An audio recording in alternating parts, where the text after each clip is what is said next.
A reader asks if he should open a LISA for a house purchase when he has little credit history. I am in my late 30s and don't own my home. I am considering opening a lifetime LISA before I turn 39 and using it to save and fund either my retirement or a house purchase.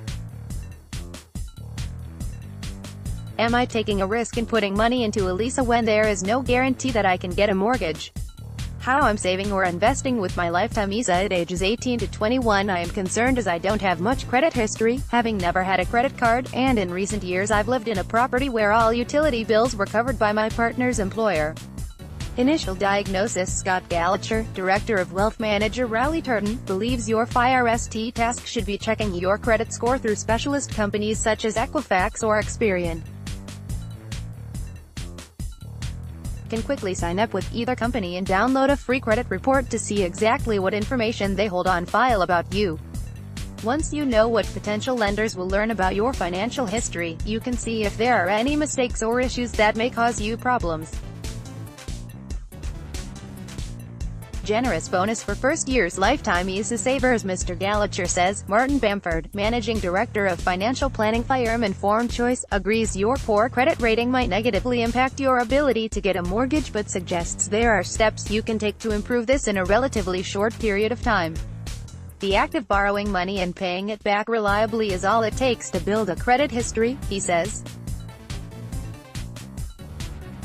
For example, applying for a credit card and store card to use for a few purchases and paying both back in full before any interest charges are applied will help your case in the future. You are also likely to have a credit history if you have owned a mobile phone on a contract basis, he adds. Treatment plan. However, regardless of the outcome of your credit history research, Mr. Gallagher insists this shouldn't deter you from putting money away. The key advantage of a LISA is that it can be used for buying your first home or being available tax-free from age 60 to help fund your retirement, he says. Consequently, even if you can't get on the property ladder, it will still be a helpful part of your long-term planning. Will my son be better off switching his Help to Buy LISA to a lifetime LISA? Mr. Bamford also concludes that it makes sense to open a LISA before you reach the 40-year-old age limit if a home purchase is a possibility. You can then continue to contribute through to your 50th birthday and receive the 25% government bonus on contributions each year up to £4,000, he says. Alternative treatment plan. However, there are other factors to consider before opening a LISA. The risk you are concerned about refers to the withdrawal penalty, points out Danny Cox, a chartered financial planner at investment firm Hargraves Lansdowne.